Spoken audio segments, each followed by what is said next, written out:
Hello guys, welcome back to my channel. तर आज बऱ्याच दिवसानंतर मी ब्लॉग बनवतेय आणि आज सकाळपासून मी काहीच क्लिप नाही घेऊ शकले आणि हा पण ब्लॉग खूप छोटूसा होणार आहे कारण माझा आवाज कळत असेल तुम्हाला, सर्दी खोकला वगैरे कंटिन्यू काही ना काही चालूच आहे माझा मागे.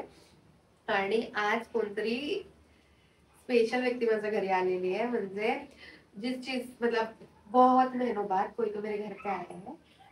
काही लोक हॅपी होतील आणि काही लोकांचा मूड ऑफ होईल हे त्या व्यक्तीला बघून.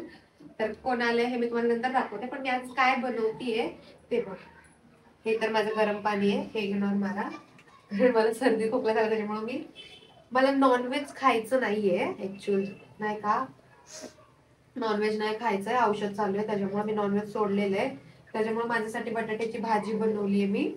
बघा, ही नॉर्मल आपली प्लेन बटाट्याची भाजी बनवली आहे.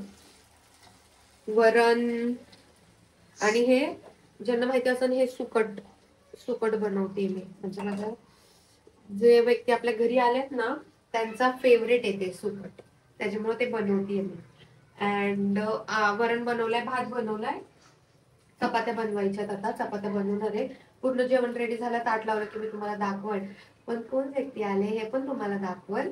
आणि खूप महिन्यानंतर मी भेटतीये, मला खूप भारी वाटतंय की एवढ्या दिवसानंतर ते माझ्या घरी आलेत.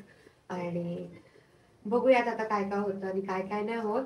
आणि हा, मला एक बोलायचंय की ज्या गोष्टीसाठी नाही का मी ऑलमोस्ट 15 नाही 10-15 वर्ष झाले असतील, 8-9-10-15 वर्ष झाले असतील, ज्या गोष्टीसाठी मी एवढी स्ट्रगल करते ना प्रत्येक गोष्टीसाठी. आणि खूप जास्त स्ट्रगल करत होते मी त्याच्यासाठी. आयफोन घेतलं, आयफोनचा थोडा प्रॉब्लेम झाला तरी पण मी अँड्रॉइड मध्ये शूट करत होते, सगळ्या गोष्टी करत होते. आणि फायनली एक दिवस असा आला की नाही का, मी आयफोन आणल्यानंतर तुम्हाला प्रॉमिस केलं की मी परत माझे कंटेंट चालू करेन. तर मग मी ते कंटेंट चालू केलेलं आता. आणि असंच मी शूट वगैरे करून आले, डायलॉग रील. जसं तुम्हाला माहिती, मी डायलॉग रील चालू केलं आता. तर शूट करून आले आणि मी टाकून असं विचार करून झोपले, यार ह्या रीलला तरी नाही का सकाळी उठून त्यावर 1000 व्ह्यू तरी पाहिजे ना, असं विचार करून झोपले मी. आणि मग परत मला विचारायला की यार आपलं नशीब एवढं चांगलं आहे का, होणार नाहीये कधी सक्सेस झालोय का आपण एवढ्या वर्षात. तर हे आवाज इग्नोर करा, हे चालू राहतं माझ्या इथे. आणि जसं मी तुम्हाला प्रॉमिस केलंय 500 सबस्क्रायबर झाल्यानंतर मी माईक घेणार आहे, मग लवकर सबस्क्राईब करा मला. आणि मी माझे हिंदी ब्लॉग चालू करणार आहे कारण माझे ऑडियन्स हिंदी पण आहे, बरेच ज्यांना मराठी कळत नाहीये. पण ती मला सवय लागली म्हणून मी मराठीतच बोलते. आता आता तर मराठीतच कंटिन्यू करू, पुढे हिंदीत बोलेन मी. तर मी असं विचार करून झोपले, मेन मुद्दा की माझे उद्या 10K व्ह्यूज देवाकडे. आणि मी जेव्हा सकाळी उठून बघतीये एवढे मेसेज, एवढे लाईक, एवढे कमेंट, ओ माय गॉड. म्हणजे एकच व्हिडिओ माझा आता 10Kच्या वर गेलाय आणि मी त्या गोष्टीसाठी खूप हॅप्पी आहे. आणि सगळे व्हिडिओ माझे 4K 2K 3K आहे. ही खूप मोठी गोष्ट नाहीये काही लोकांसाठी की 10K 3K 1K हे कोणाचेही जातात. फक्त 300 सबस्क्रायबर असताना एवढे व्ह्यूज जाणं आणि एवढ्या कष्टानंतर किंवा एवढ्या प्रॉब्लेम नंतर, किंवा माझी आयडी हॅक झाली ह्याच्या आधीची, बरेच प्रॉब्लेम मी फेस केले, फॉलोवर वाढत नाहीये, ह्या गोष्टी आहेत. तरी पण मी हार नाही मानली आणि त्या गोष्टीचं कुठेतरी मला प्रॉफिट होतं असं मला वाटायला लागलं आता. आणि मेन मुद्दा असा वाटतंय मला की काय वाटतंय हे मी तुम्हाला 5 मिनिटानंतर सांगते. आधी मी माझी भाजी बघते, नंतर जळून जाते. मी तुम्हाला सांगितलं होतं की मी थोड्या वेळानंतर बोलते तुमच्यासोबत, मी स्वयंपाक करत होते. तर मला बोलायचं होतं की नाही का, की जेवढी लोक माझं वाईट करायचा विचार करतायत ना, भरपूर वाईट करायचा विचार करतायत, प्रमाणाच्या बाहेर करतायत. आणि ही लांबची नाही तर जवळचीच माणसं आहेत जी माझं वाईट करायचा प्रयत्न करतायत. तर जे पण तुम्ही करताय थँक्यू सो मच त्याच्यासाठी. जेवढं तुम्ही माझ्याबद्दल वाईट विचार करताय ना तेवढं माझ्या आयुष्यात चांगलं होतंय. जसं की मी तुम्हाला सांगितलं, मी म्हणजे काही लोकांमुळे माझा आयफोन गेलतं, सगळं माझं पूर्ण मी बर्बाद झालते, अजून पण आहे, अजून पण वाईट वेळ आहे. पण त्या सगळ्या गोष्टीतनं मी प्रयत्न करते बाहेर निघण्यासाठी. माझा आयफोन आला, त्याच्यानंतर माझे यूट्यूबला सबस्क्रायबर्स वाढत आहेत, चांगले व्ह्यूज चालले आहेत. आणि त्याच्यानंतर आता यूट्यूब इंस्टाग्राम ज्याच्यासाठी मी एवढी मेहनत घेत होते त्याला पण चांगले व्ह्यूज चालले आहेत. फॉलोअर्स अजून नाही वाढलेत, पण आज न उद्या तेही वाढन. जसं मला असं वाटायला लागलंय नाही का, असे वाईब्स येत आहेत की कुठंतरी मी काहीतरी चांगलं केलं असन. आणि ते असतं ना की देवाकडे देर असतं अंधेर, आणि काय म्हणतात ते डायलॉग आहे ना, उपरवाल के पास देर आहे पर अंधेर नाही. तसं माझ्या लाईफमध्ये आता घडतंय काही गोष्टी पॉझिटिव्ह. कोणाची नजर नाही लागली पाहिजे, सिरियसली खरंच कोणाची नजर नाही लागली पाहिजे, टचवूड. कारण की आता सगळ्या गोष्टी चांगल्या होत चालल्यात देवाची कृपेने म्हणून. आणि मी हे नाही करत म्हणजे जास्त दाखवत नाहीये माझी हॅपीनेस, कारण लोकांना लगेच ते टोचायला लागतं, त्यांच्या गांडीत दुखायला लागतं, घाण शब्द बोलावे लागतात काही घाण माणसांसाठी लिटरली नाही का. कोण जरा कष्ट करून पुढे जात असं नाही, लोकांना नाही बघवत, मुळात हा मुद्दा आहे. आणि 2025 ने मला खूप जास्त रडवलंय आणि 2026 माझ्या आयुष्यात खूप काही चांगलं घेऊन येणार आहे असे वाईब्स मला येत आहेत. कारण जसं 2025 संपत चाललंय माझ्या आयुष्यात थोड्या गोष्टी चांगल्या होत चालल्यात. बाकी अजून गोष्टी चांगल्या करायच्यात मला, ते होतील. आणि आता मी तुम्हाला लई बोर केला असेल. मेन ब्लॉग मी कशासाठी चालू केलं की माझ्या घरी कोणतरी आलेलं आहे, तर मी ते दाखवते तुम्हाला. आता कोणतरी आलेलं आहे, सरप्राईज. आता इथं बघ ना रिएक्शन काहीच नाही का. मम्मीला माहिती नव्हतं आपल्या घरी कोण आलंय. आता मम्मी शॉक मध्ये गेली. तर खूप दिवसांनंतर माझे पप्पा आलेले गावाकडून. पप्पाला दाखव.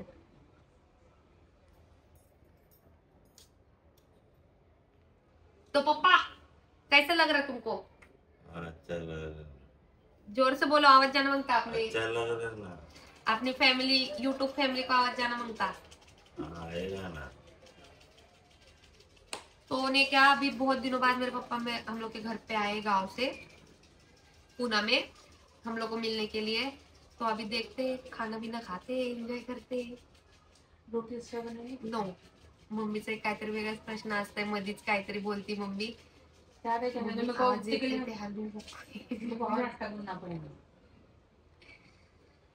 तो गाईज, माझा छोटूसा व्हिडिओ आवडला असेल तर लाईक, कमेंट, शेअर, सबस्क्राईब करायला विसरू नका. आणि जसं प्रेम देतात तसंच प्रेम देत राहा. आता ते दमून आलेत जरासा, म्हणून काही जास्त बोलत नाही. आपण उद्या बोलू. कसं बोलतात नाही का हे बायकांना नाही का, नुसती काय डवची सवय असते. काय ही बाई नाही, चल रहा क्या अच्छा वाईफाई. हाँ फुल अच्छा वाईफाई. लाओ 1,500. देखो घर बसन नहीं और इधर लाओ 1,500. चलो आ गए. इधर घर बसन नहीं और इधर आ गए सब लोग मिलने के लिए. बस निकल रही थी, उन्होंने आके मुझको लेके गया.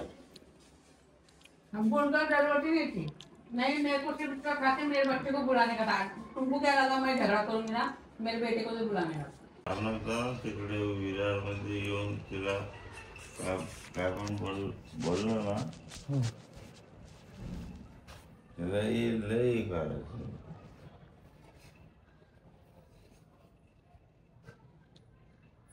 आमच्या घरी विचार ना, विरारमध्ये कोल्ड्रिंक घेणार आहे 4-4, 5-5 व्यंजन, 2-2 लिटरच्या बाटल्या असायचे.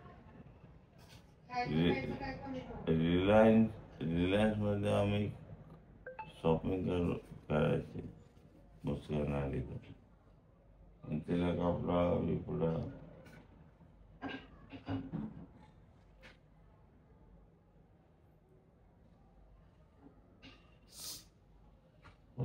लय केलं रे आपण, आता होत नाही.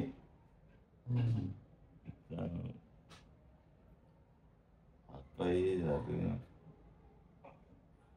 आता आपण करत होतो का आपण. हा बोललाय क्या करने का बोल, आई बैठ के काम कर. क्या काम करेगा वो? करने का अपनी बात है ना, वो आएगा तो क्या बोले नहीं तो, हाँ धंधा भी बोलेगा।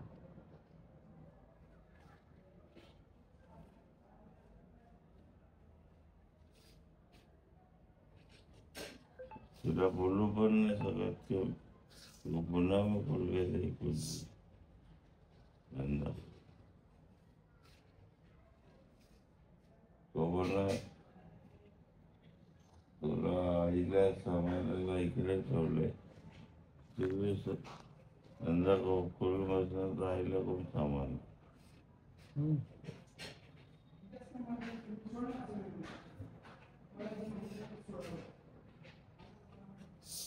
बघायचं रे वस्तूमध्ये धर्माने करतात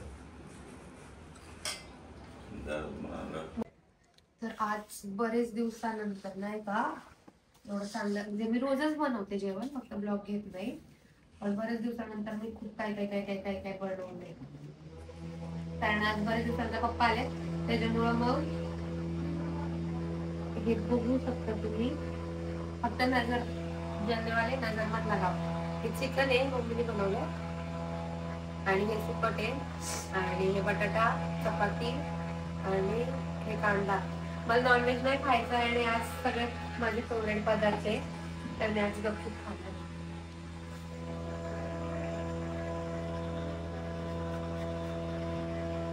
हे काय बरोबर ब्लॉगिंग काय ते कसला हा ना बघ ना ब्लॉग चालू केला आणि ते आवाजच झाला मम्मी बस तुम्ही मला नॉनव्हेज नाही खायचं आणि आज नॉनव्हेज का बनवलं